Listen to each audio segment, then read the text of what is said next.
मैं स्माइल करता हूं। तुम मैच हार गई, मैं नहीं। मैं अनन्या द्वारा नोटिस किए जाने पर खुश क्यों नहीं होऊंगा?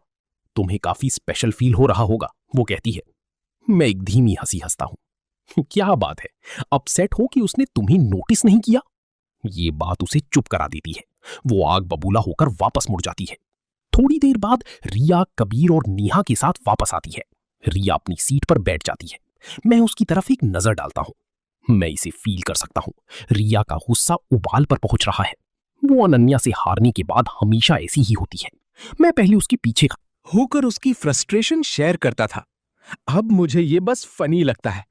रिया की नजर मुझ पर पड़ती है। वो मुझे स्माइल करके देखती है और उसकी आंखें और कोल्ड हो जाती हैं। तुम मेरी तरफ क्यों देख रहे हो?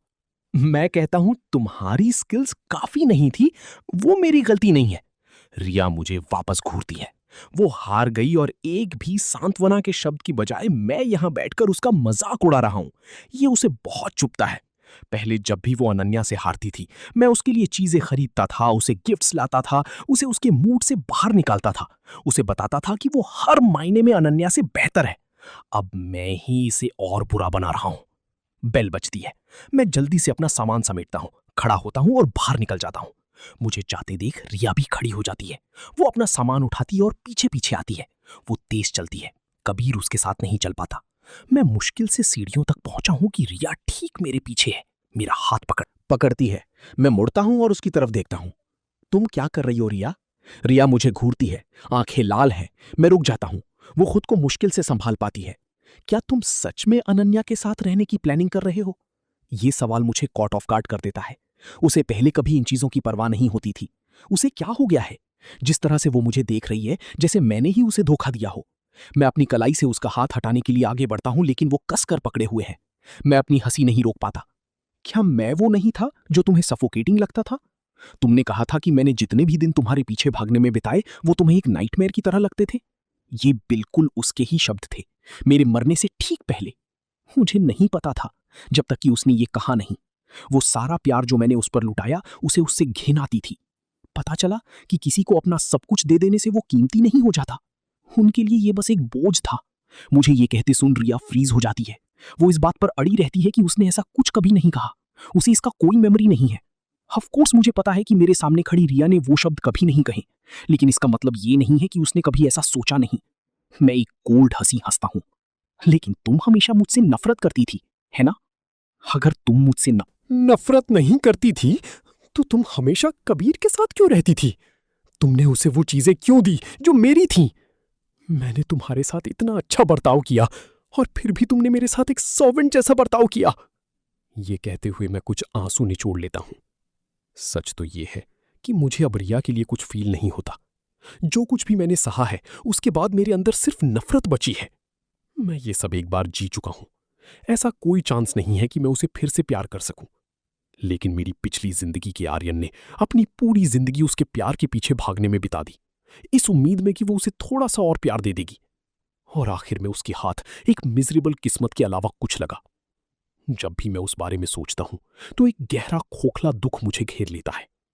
वो भारी दुख इससे पहले कि मैं उसे रोक पाऊं, सतह पर आ जाता है। अगर मुझे ये दूसरा चांस नहीं मिला होता तो मेरा वो वर्जन जिसे उसने उस जर्जर अपार्टमेंट में छोड़ दिया था, वो कितना लाचार रहा होगा। ये ख्याल ही मेरी आंखों में जलन पैदा कर देता है। रिया मेरी लाल आंखों को घूरती है। वो मुझे सिर्फ इसलिए ढूंढने आई थी क्योंकि वो मुझे अनन्या के इतने करीब जाते हुए बर्दाश्त नहीं कर पा रही थी। लेकिन इस बार वो मेरी आंखों में कुछ ऐसा देखती है जो उसने पहले कभी नहीं देखा। असली दर्द। उसने मुझे कभी पसंद नहीं किया। वो कबीर को पसंद करती थी। तो फिर मेरा दुख उसे ऐसा क्यों महसूस करा रहा है, जैसे उसने कोई माफ ना किया जाने वाला गुनाह कर दिया हो? क्या उसने सच में मुझे इतनी गहरी चोट पहुंचाई थी? मुझे नहीं पता, रिया धीरे से कहती है। मैं बस फीलिंग्स के बारे में बात नहीं करना चाहती। अभी भी वो एक्सक्यूजेस बना रही है। मैं हाथ बढ़ाकर अपने आंसू पोंछ लेता हूं। मुझे पता है तुम बस मेरे साथ कोई वास्ता नहीं रखना चाहती। तुम और कबीर एक दूसरे के लिए परफेक्ट हो, है ना?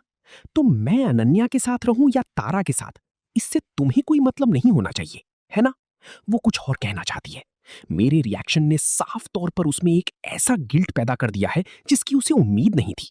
जब हम अभी भी एक दूसरे के सामने हैं, कबीर और नेहा पहले ही आ चुके हैं। कबीर सीढ़ियों के ऊपर खड़ा है, मुझे और रिया को नीचे देख रहा है। वो हमें घूर रहा है, विजिबली सरप्राइज्ड। जहां वो खड़ा है वहां से हम बहुत करीब खड़े हैं और रिया का हाथ अभी भी मेरे हाथ पर है। जैसे ही रियान दिखाई देता है, रिया के दिमाग में कुछ क्लिक होता है और वो जल्दी से मेरा हाथ छोड़ देती है। मैं उसका इंस्टिंक्टिव रिएक्शन देखता हूं और एक कड़वी स्माइल देता हूं। ऑफ कोर्स मुझे अनन्या के साथ देखकर वो जरूर घबरा गई होगी। आखिरकार उसकी कैश काऊ से दूर जो जा रही थी। लेकिन कबीर हमेशा उसके लिए सबसे इंपॉर्टेंट रहेगा और मैं बस उन दोनों के बीच चीजों को उलझते हुए देखने के लिए बेताब हूं। मैं अपना सिर झुकाता हूं और कहता हूं, तो प्लीज मुझे प्राइवेट में ढूंढने मत आना। मैं नहीं चाहूंगा कि कबीर को कोई गलतफहमी हो। जवाब का इंतजार किए बिना मैं मुड़ता हूं और नीचे चला जाता हूं। जैसे ही मैं सीढ़ियों के नीचे पहुंचता हूं, वो नम आंसुओं से भरी आंखें पूरी तरह से साफ हो जाती हैं। मेरे पास उसके जैसी सांप के लिए रोने का बिल्कुल कोई रीजन नहीं है। ऊपर वो छोटा सा परफॉर्मेंस बस मेरे मजे के लिए था। उसने मेरी पिछली जिंदगी में मुझे बहुत बुरी तरह से धोखा दिया था। इस बार मैं उसे इतनी आसानी से नहीं छोड़ने वाला। जब वो सबसे बुरी दौर में होगी, मैं हमेशा उसके लिए बस उम्मीद की एक किरण छोड़ दूंगा। ये इल्यूजन की मुझे अभी भी उसकी परवाह है। मुझे आते हुए देखकर कबीर धीरे धीरे सीढ़ियों से नीचे आता है। वो रिया की तरफ मुड़ता हूं।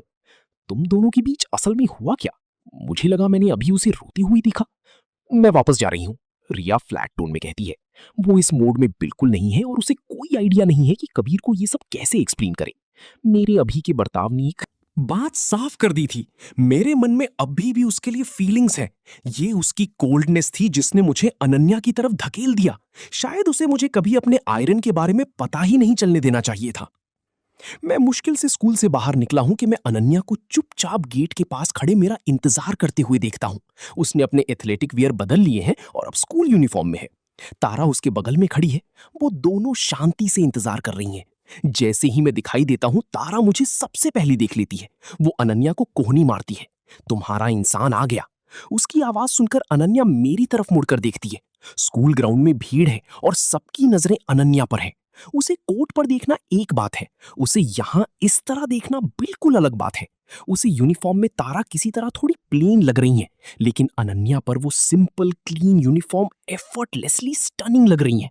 जब वो मुझे देखती है तो वो पास आती हैं और बिना एक शब्द कहीं मेरा बैग ले लेती है। जिस तरह से वो बर्ताव करती है, ये साफ है कि वो सच में मेरी परवाह करती है। मैं वो नहीं हूं जो उसके पीछे भाग रहा है। ये म्यूचुअल है। अनन्या को इस बात की कोई परवाह नहीं लगती कि कोई क्या सोचता है। उसकी नजरें मुझ पर टिक जाती हैं। चलो पहले खाना खाते हैं। मैं सिर हिलाता हूं। मेरा मूड रिया की वजह से बिल्कुल भी खराब नहीं हुआ है। वो मुझ पर इस तरह के कंट्रोल के लायक नहीं है। तारा मुझे देखकर मुस्कुराती है। हे इधर। मैं उसे एक फ्लैट लुक देता हूं। मेरी नाराजगी को भांपते हुए तारा जल्दी से पीछे हटती है। ओके ओके, मैं पहले तुम्हारी महानता को देख नहीं पाई। मेरा इरादा तुम्हें नाराज करने का नहीं था। प्लीज मुझसे नाराज मत होना। I really am sorry. वो लगातार उस निकनेम का इस्तेमाल कर रही है, लेकिन मुझे बहस करने में कोई इंटरेस्ट नहीं है। मैं बस अनन्या की तरफ मुड़ता हूं और पूछता हूं, क्या तुम दोनों दोस्त हो? मेरी आवाज में इंडिफरेंस का एक साफ हिंट है। अनन्या तारा की तरफ देखती है और कहती है, नंबर। Hey come on. तारा तुरंत प्रोटेस्ट करती है। ये सब मेरी गलती है। मैं तुमसे माफी मांग रही हूं। तुम वो पहली इंसान थी जिसने मेरे मुंह पर कहा था कि मुझे एक ओल्डर औरत ने रखा हुआ है। मुझे ये अच्छे से याद है। मैं गलत थी। तारा एक छोटी सी आवाज में कहती है, ये वो सब लोग हैं जो ऑनलाइन बकवास फैला रहे हैं। मैं इसकी तह तक जाऊंगी और पता लगाऊंगी कि ये किसने शुरू किया। मैं तुम्हारे लिए सब ठीक कर दूंगी, आई स्वेयर। अनन्या की फैमिली की कार पहले ही आ चुकी है। अनन्या तारा को पूरी तरह से इग्नोर करती है। वो कार का दरवाजा खोलती है और मेरी तरफ देखती है। गिरीन तारा सड़क के किनारे खड़ी हम दोनों को अंदर बैठते हुए देखती है। वो एक पोलाइट वेव देती है। तो फिर मैं तुम्हें और नहीं रोकूंगी। मैं पहले चलती हूं। अबर मिलते हैं। तुम दोनों को जीवन भर की खुशी मिले।